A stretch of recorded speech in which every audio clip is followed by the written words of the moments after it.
Georgia, where riot police are moving in on protesters near the country's parliament. Police use water cannon to disperse demonstrators.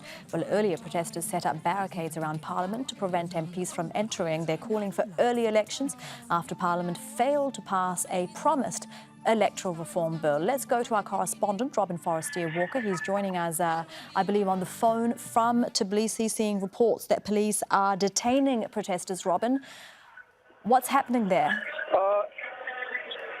Hello, yes. Right now I am standing outside the parliament where crowds of people are still standing, but they've been cleared from the main street and from side streets leading around the building, the main building of the parliament, where earlier they had put tents and erected sandbags, and they had padlocked the gates, closed the entrance gates to parliament. But the police, we saw them earlier, move in very quickly in riot gear, pushing the protesters further down to the area outside the front of the building, and then using water cannon to extinguish the fires that the protesters had lit to keep warm, and ripping up the tents, the tent camp that they set up, and basically clearing people off. I have not myself seen any arrests at this stage.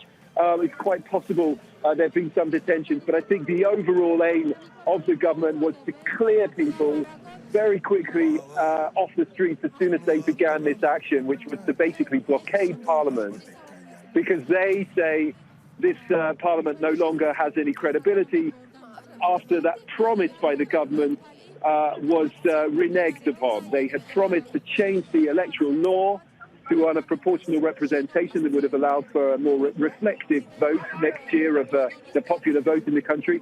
They reneged on that, having made that promise early in the summer, and that's why opposition protesters came out in response to that move in Parliament to say, time for a change. They want the government to resign, but the way the government now has responded so decisively makes it look as if there's potential for trouble ahead, especially if the opposition aren't willing to go quietly.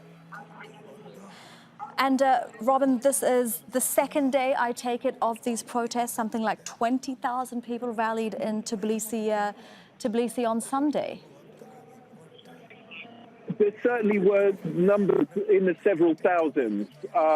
When I was here, you know, obviously it's always difficult to gauge, but it was pretty busy, pretty packed last night, and that's when they decided that they were going to stay on and make this statement, which was effectively, we have no confidence in this government anymore. But this is perhaps the latest in a long-running standoff between the opposition and the government, which really began in the summer when people came out angry at the way the government was handling its ongoing crisis with Russia, because Russia continues to control Georgian territory, 20% of Georgian territory. And people are angry that the government here is seen as being too soft on Russia, not being proactive enough about getting those territories back. They also feel that there is an informal ruler of this country, which is the country's richest man, a billionaire oligarch, who happens to be the chairman of the governing party, and they pin all of the blame on him. And they think that he is basically moving to consolidate his power, his control over this country. And so this is an ongoing dispute, an ongoing contest between the opposition, who say the country's had enough of this government, and the government, which, by the way, is in no mood to go anywhere or concede to any of the opposition demands. Robin, thank you for that. For now, that is Robin Forestier-Walker with the latest on those protests, joining us on the phone from the capital, Tbilisi. Thank you.